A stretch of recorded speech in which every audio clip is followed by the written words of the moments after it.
पर साइकिल के ऊपर पूरे भारत के भ्रमण का मिशन लिए हुए सुभाष चंद्र बिश्नोई जो हिसार हरियाणा से बिलोंग करते हैं, और अकस्मात मुलाकात हुई सुबह स्कूल की टाइम में। मैं पहले ही पीरियड के अंदर एक कॉल आती है मेरे पास में, कहा कि आपसे कोई मिलने आया है।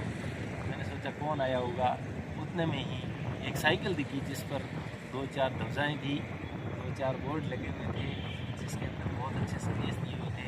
उनके बारे में सभी चीज़ों के बारे में मैं अभी दाऊ जी से पूछूंगा और आप सभी को भी इन चीज़ों से रूबरू करवाऊंगा। सबसे पहले आपका बहुत बहुत स्वागत, बहुत आभार आपका राजसमंद में, और सुबह आप देख के आई हो निर्मल गांव के क्लांति में भी आपका स्वागत। ये राजसमंद जो महाराणा राज सिंह जी ने इस झील का निर्माण एक अकाल रात कार्य के दौरान गोमती नदी के ऊपर बांध बना करके इसका निर्माण किया था, और 1992 में जब ये जिला बना तब इस जिले का नाम भी इसी झील के आधार पर राजसमंद रखा गया। ये जो आपको दिख रही है अन्नपूर्णा माता का मंदिर वाली चोटी दिख रही है, इसके ठीक नीचे 9 चौकी पार है, वो 9 चौकियाँ बनी हुई है। आप देख करके बहुत ताजुब करोगे कि आज से 500 साल पहले किसी कलाकार ने या किसी कारीगर ने इसको बनाया है, तो इसमें 1 इंच का भी फर्क नहीं है। ऐसी चौकियाँ देखोगे, ऐसी सीढ़ियाँ देखोगे, और वो सब छोड़ो, वहाँ एक छोटा सा मंदिर बताऊंगा आपको, और उस मंदिर की मूर्ति के अंदर आपको दिखाऊंगा कि वो एक माता जी की मूर्ति है, और मैं कहूँगा कि बरसात के अंदर उस माता जी की मूर्ति के पानी जब टच होता है तो यहाँ से 7 किलोमीटर दूर पानी ओवरफ्लो के रूप में निकलता है। अब आप अनुमान लगाइए कि उन कलाकारों का पैमाना मापने का और तरीका क्या होगा। इन सब से रूबरू तो मैं करा ही दूंगा आपको, लेकिन अब सभी व्यूवर को मैं आपसे मुलाकात करवाऊंगा। आपके सभी उसका मैं अभिनंदन करता हूँ और जय हिंद बोलता हूँ। जी सर। तो ताऊ जी बताइए, मिशन की शुरुआत कब की आपने? हाँ, आपने जो पूछा है बहुत सुंदर सवाल मैं कहूँगा। अगर बात करूँ मैं अपने साइकिल अभियान की, जो 2020 में मैं हरियाणा के एग्रीकल्चर मंडी बोर्ड में मंडी सुपरवाइज़र के तौर पर कार्य करता रहा, और 2020 में रिटायर का जब समय आया अगस्त 2020 में, तो मैंने उस वक़्त सोचा कि व्हाट आफ्टर रिटायरमेंट, कि क्या ऐसा किया जाए जिससे जीवन जो है सक्रिय रह सके, और कुछ ऐसा अलग से किया जाए कि एक संदेश भी मैं समाज को बात करूं, देश की बात करूं, तो एक अलग सा संदेश मैं देना चाहता था। और क्योंकि मैं बहुत से क्लब से, मेरा एक एनजीओ भी है, और लायंस क्लब से, रोटरी क्लब से मैं जुड़ा हुआ रहा, तो वहाँ से ये कुछ विचार इस तरह का आया।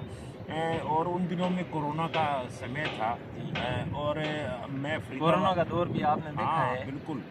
तो मेरी फरीदाबाद में ड्यूटी थी, तो दिन में ड्यूटियाँ नहीं होती थी, सब्जी मंडी थी, रात को हम काम करते थे, दिन में आराम करते थे। तो वहीं से ये आइडिया आया कि क्यों ना साइकिल से पूरा देश घुमा जाए। लेकिन जब इस बारे में घर पे बात की तो उन्होंने इसको जो है ना मुझे परमिशन दी नहीं, और उसी चक्कर में 4-5 महीने जो है मेरे निकल गए। और धीरे धीरे जब उनको बताया कि इसका मैसेज बहुत अच्छा रहेगा, स्वास्थ्य ठीक रहेगा और कुछ एक नई पहचान बनेगी, तो मैंने ये हरियाणा से ही शुरू किया।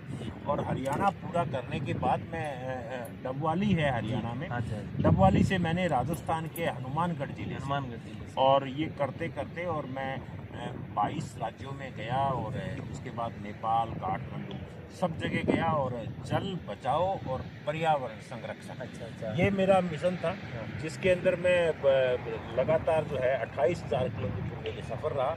और उसके बाद अभी 1 साल से मैं फिर से जो है 8-9 हज़ार किलोमीटर का सफ़र अभी कर चुका हूँ। तो बात करूँ तो लगभग 34 और 35 हज़ार मैं अभी तक चल चुका हूँ। तो ये मेरा अभियान है। बहुत बहुत बढ़िया। आपकी उम्र को देखते हुए कोई कह नहीं सकता कि आप इस उम्र के दौर में पहुंच चुके हो, लेकिन आपके चेहरे का तेज और सुबह बच्चों के मुलाकात के दौरान जो आप बोल रहे थे, आवाज़ में जो तेजस्वी और जो वाणी में भार था, वाकई में वो बताता है कि आदमी कोई भी मिशन की शुरुआत कभी भी करे ना, तो वो कोई लेट नहीं होता है। कोई सोचते हैं कि अब तो बहुत समय जा चुका है, तो उसके बारे में आपके मैं कहूँगा कि किसी काम की कोई जो है उम्र नहीं होती। और आदमी थकता है तो ब्रेन से थकता है, ब्रेन शरीर से कभी थकता नहीं है। और सीधी सी बात और स्पष्ट कहूँ तो जो हमारा शरीर है उसका जीवन में रोल नहीं है। अगर सारा कुछ है तो हमारा ब्रेन से चलता है। ब्रेन से। और ये जो सफ़र है इसने मुझे इतना कुछ सिखाया है, और इतना कुछ मुझे सीखने को मिला। लोगों ने सिखाया, सड़कों ने सिखाया, आपके पहाड़ों से, और रास्ते में जो मिलने वाले लोग थे, जो उनका प्यार था, जो उनकी स्वागत मेरा किया, जो उन्होंने मुझे और मेरे अभियान की पहचान दिलाई है, जी, जी। मैं उन सब का आभार करता हूँ। और वही था जो मैं तो कहता हूँ कि साइकिल पैरों से चलती नहीं है, ये ब्रेन से ब्रेन चलती से है। चलती है। और ब्रेन को जो ताकत उन लोगों ने दी, वही मेरी साइकिल के जो है पंख थे, वही मेरी साइकिल चला रहे थे। और गुरु जम्बेश्वर भगवान जी का तो मैं मतलब इतना ज़्यादा उनको मैं मानता हूँ कि वो जब मेरी साइकिल पे रहते थे तो मुझे दुर्गम रास्तों में, जंगली एरिया में कहीं कोई दिक्कत नहीं आई। और मुझे जो है हमेशा आशीर्वाद रहा है, प्रकृति का रहा है, पेड़ों का रहा है, और नेचर के साथ